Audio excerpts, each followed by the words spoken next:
Mesdames et messieurs, bonsoir. Nous sommes le mercredi 19 janvier. Bienvenue dans le journal de la rédaction et tout de suite les titres. Tours est-elle une ville de congrès? La salle du congrès de Vincy est le lieu de rendez-vous et des partis politiques et des syndicats qui s'y sont succédés ces dernières années. Puis une situation géographique centrale qui fait de la ville de Tours un lieu propice à accueillir des congrès. Nous verrons cela. Le froid fait-il peur aux arboriculteurs et aux pépiniéristes?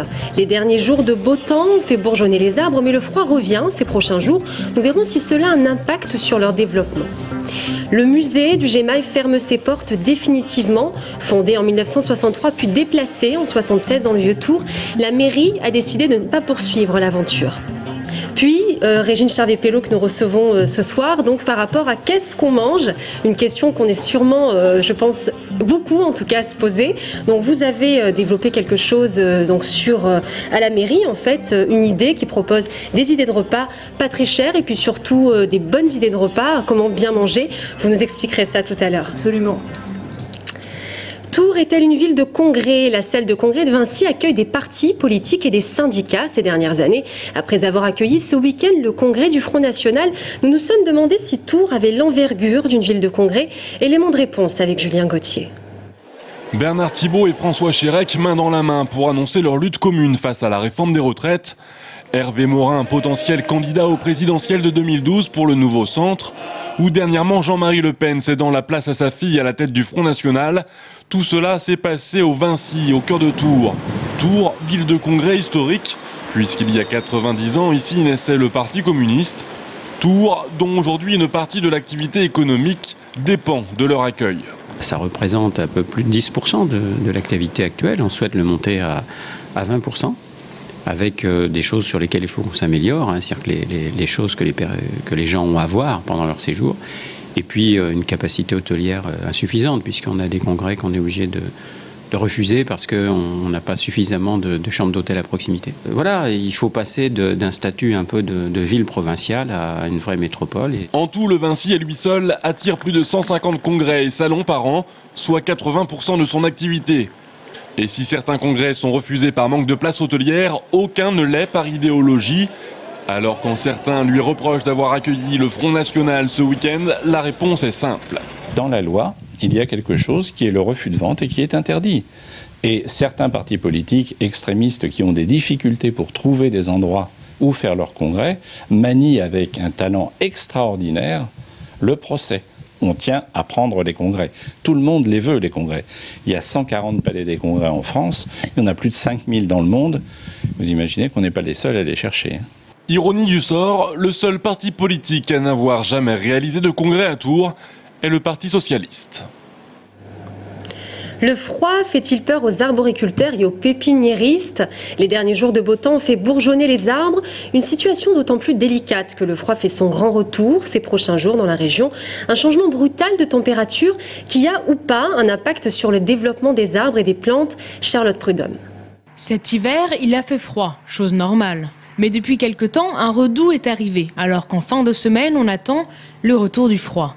Nombreux sont ceux qui se sont demandé si nos plantes extérieures allaient ou non être abîmées par cette nouvelle baisse de température. La réponse est simple, si vous avez planté des espèces locales, aucun risque. Du fait que cette plante-là elle a été élevée sur place, elle a une dureté de vie beaucoup plus importante. Et contrairement à une plante qui serait élevée en serre chaude ou qui viendrait d'ailleurs, de l'étranger même, n'aurait pas la même capacité de survie qu'une plante qui a été élevée directement locale. L'arbre en hiver est comme en hibernation. À l'abri dans son écorce, la sève coule au ralenti.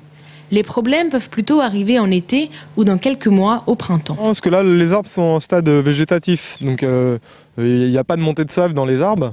Donc l'arbre, en fait, c'est comme s'il était mort, quoi. Au niveau de la floraison, quoi, au printemps, s'il y a un coup de gelée, quoi, on n'a pas de récolte, quoi.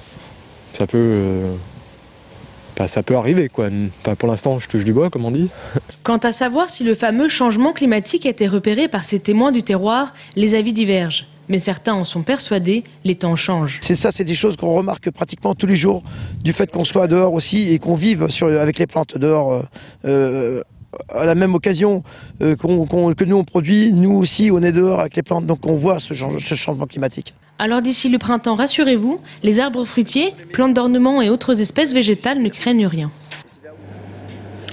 Qu'est-ce qu'on mange ce soir? Je pense qu'on est nombreux à se poser la question. Régine Charvet-Pello, ce soir, vous nous présentez votre projet, que vous avez mis en place depuis hier, je crois seulement. Donc vous proposez en fait sur le site internet Tours Ma Ville des idées de repas bon marché et puis rapides à faire. D'où vous est venue cette idée? Est-ce que c'est par rapport aux habitudes alimentaires des Tourangeaux? Eh bien, très simplement, c'est une question qu'on se pose tous et toutes, et en particulier les papas et les mamans, qui se demandent ce que l'enfant a mangé un peu à la cantine. On ne se souvient pas toujours, on ne regarde pas forcément ni l'ordinateur, ni le menu affiché devant son école, et on se pose toujours la question, qu'est-ce qu'on mange ce soir? Et si possible, on va essayer de ne pas faire les mêmes coquillettes qu'on a mangées à la cantine le midi. Donc le principe, c'est ouvrir un nouveau champ sur effectivement le site de la ville de Tours, permettant de proposer, d'ouvrir des propositions différentes de repas aux parents et aux enfants évidemment, en complémentarité avec ce qui se fait le midi à la cantine. Donc avoir un menu équilibré 4 jours par semaine, parce que les enfants mangent le lundi, le mardi, le jeudi et le vendredi à la cantine, et on peut trouver l'équilibre alimentaire le soir sur le site internet de la ville de Tours. Préserver un équilibre, très bien. Bon, on suivra ça avec attention. Quel est l'avenir du bateau ivre? La mairie ou une autre entité pourrait racheter le bateau pour 660 000 € grâce à un montage financier, a déclaré Franck Mouget, un des capitaines de l'association, hier soir lors d'une réunion du collectif Au Haut du bateau. Le collectif qui s'apprête à faire une proposition de coopération après les déclarations du maire. On écoute Jean Germain au micro de Julien Gauthier.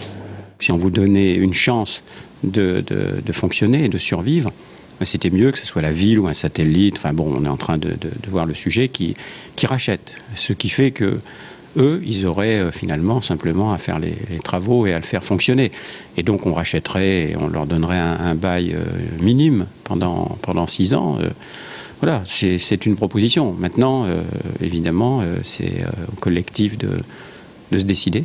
Et puis de négocier aussi avec les propriétaires des lieux pour voir s'ils sont intéressés, parce que je suppose que cet endroit attise des appétits, mais qui là ne sont pas forcément culturels.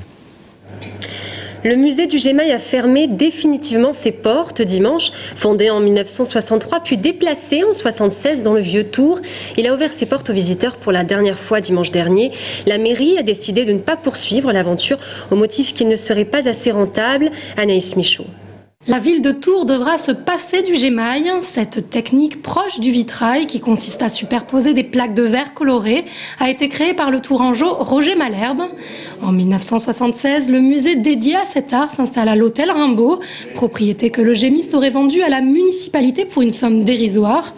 Mais le 31 décembre dernier, le verdict tombe.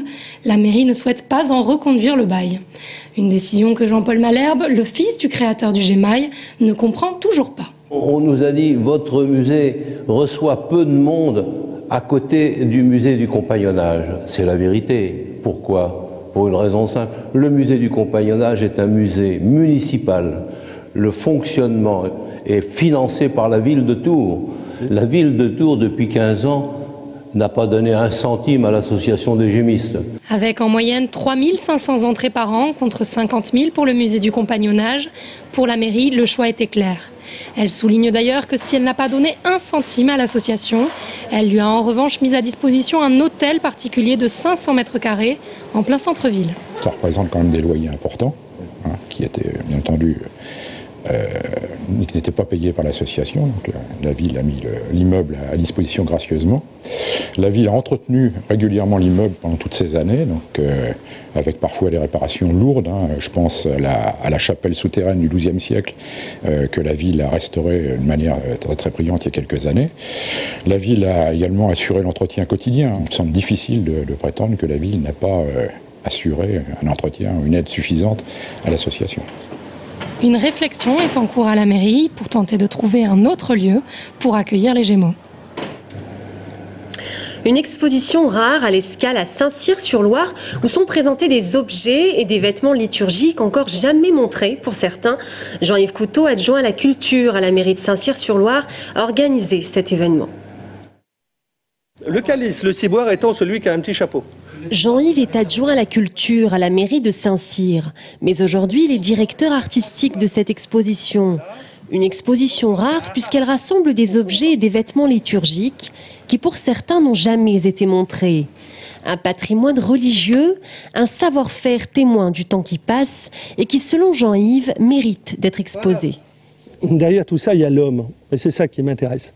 Il y a l'homme qui croit, il y a le croyant, ça chacun croit à ce qu'il veut, je ne veux pas interférer dans ce domaine. Par contre, il y a un homme qui à un moment a été inspiré pour faire un calice sur une commande, et puis qui va dire le calice je vais le faire comme ça. Et on va y passer des heures, parce que c'est l'amour du travail bien fait, parce qu'on veut transcender le sacré, vous savez, parce que le sacré vous dépasse. Des objets d'art, mais aussi des tissus et des couleurs qui participent à cette notion du sacré. Puis il y a aussi un tableau, pièce énigmatique de l'exposition quant à son origine. Son auteur serait un peintre majeur du 19e siècle. Ce tableau est soit une version autographe, c'est-à-dire de la main du peintre lui-même, soit une copie réalisée sans doute très peu de temps après l'original, qui est de 1819, qui est du peintre Jean-François M. Vous l'aurez compris, cette exposition regorge de trésors pour les plus curieux, qui sont autant d'empreintes d'une époque. Une exposition qui prendra fin le 26 janvier.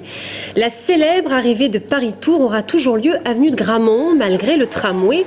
En revanche, elle sera raccourcie puisqu'elle partira de la place de la Liberté pour arriver comme toujours, place Jean Jaurès. La 105e audition aura lieu en octobre prochain. C'est la fin de ce journal, merci de l'avoir suivi. À présent, nous recevons Thibaut Coulon, conseiller régional UMP, puis opposant à la femme Loire à Marmoutier, avec qui nous parlerons d'ailleurs de cette polémique autour de l'œuvre de Michel Audiard. A tout de suite.